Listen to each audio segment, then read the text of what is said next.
Il crée l'homme saint, l'homme pêche. Il extermine tout le monde, il emmène Noé. Il crée l'homme nu, l'homme pêche, puis même Dieu, il lui donne des vêtements, adaptation. L'homme n'a pas péché et puis Dieu a dit, bon, je vous supprime de la terre, j'ai créé un autre homme qui sera nu. Le même homme là qui est devenu nu, lui-même Dieu l'avait dit. Moïse pêche, il n'entre pas dans la terre promise. Dieu recommence avec Josué. Il dirige le peuple finalement réclame un roi. Il ne dit pas d'accord, comme vous réclamez un roi, il reste là, il leur donne le nouveau roi, adaptation. Il place David comme roi. David pêche. David se repent, il prend la femme du riz, mais c'est de la femme du riz que Dieu donne encore Salomon. Adaptation. Il crée l'homme végétarien, après il lui dit, bon, tu vas manger la viande. Rectification. Il crée l'homme parlant une seule langue. Après finalement, il voit que non, ça ne marche pas ces histoires de une seule langue. Amélioration. Il change, il donne plusieurs langues. Il crée l'homme avec une espérance de vie de plus de 900 ans. Après finalement, ça ne marche pas. Il réduit l'âge de l'homme. Rectification. Le Dieu créateur n'a pas créé une seule fois et a laissé. Il a pu s'adapter, il a pu améliorer, il a parfois recommencé et il a parfois rectifié. Parce que justement, il voulait nous enseigner que dans la vie, vous devez savoir aussi conjuguer ces verbes. Vous devez avoir le courage de recommencer quand ça ne va pas. Adapte-toi à la circonstance. Tu avais commencé dans la médecine, ça n'a pas marché. Mais quand ça ne marche pas, est-ce que tu dois croiser les bras? Non, adapte-toi. Qu'est-ce que tu as entre les mains?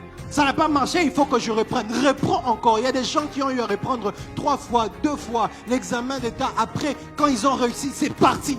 J'aime cet acteur Dwayne Johnson, The Rock. The Rock aujourd'hui est l'un des acteurs les mieux payés d'Hollywood, avec plus de 800 millions de dollars. Mais pourtant, quand vous regardez l'histoire de The Rock, à la base, son rêve, c'était d'être footballeur américain. Il avait déjà été recruté dans une équipe au Canada.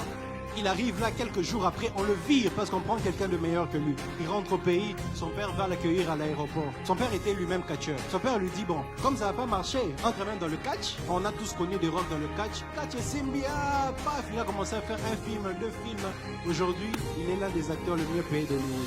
Et j'aime ce qu'il a dit. Il dit parfois, la chose que vous souhaitez tant arriver dans votre vie est parfois la meilleure chose qui ne vous soit jamais arrivée. Je parlais une fois avec mon chef au boulot. Il me racontait, il me disait, tu sais, lorsque j'étais étudiant, à l'époque, on m'avait donné une orientation, on m'avait dit, tu dois faire telle filière par un prophète.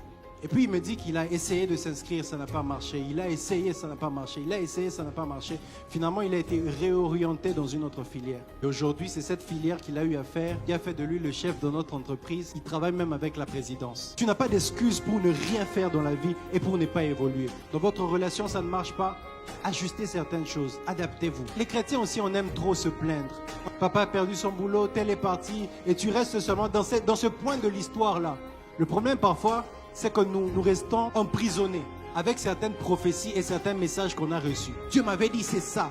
Frère, même Dieu améliore son appel. Il a appelé Aaron au début comme le porte-parole de Moïse. Quand ils entrent dans le désert, il t'a dit, bon, le même Aaron là qui était porte-parole de Moïse devient sacrificateur. Personne n'a prophétisé dans la vie de Aaron qui serait sacrificateur. La première prophétie, c'était qu'il serait porte-parole de Moïse. Vous ne savez pas où est-ce que Dieu est en train de vous conduire. Les études qu'il t'avait demandé de faire là, c'était peut-être le premier pas simplement. Toi, tu te dis que tu devais réussir dans cette filière-là. Ce n'est pas la filière qui devait te faire réussir. C'est les gens ou les connexions que tu devais avoir dans cette filière-là. Saül est entré dans la royauté pendant qu'il cherchait les ânesses de son père. Dans la mission de trouver les ânesses de son père, il a trouvé lui-même sa royauté. Un prédicateur a dit, son fils est venu lui dire un jour, mais papa, j'ai l'impression que les études que je suis en train de faire, on dirait que c'est pas ça que je dois faire. On dirait que c'est pas ça que Dieu m'attend de faire. Son père lui dit une chose, j'aime ça. Il dit, if it's not the thing, it will be the thing that leads to the thing. Je dis en français, si ce n'est pas la chose, ça sera au moins la chose qui va conduire à la chose. J'ai envie de dire à quelqu'un, ta fin là, il n'y a que Dieu qui la maîtrise. Le parcours, il n'y a que Dieu qui le maîtrise. La seule chose que nous avons à faire, c'est de mettre notre foi en Dieu et de croire qu'il conduit notre chemin. N'est pas la trouille de recommencer.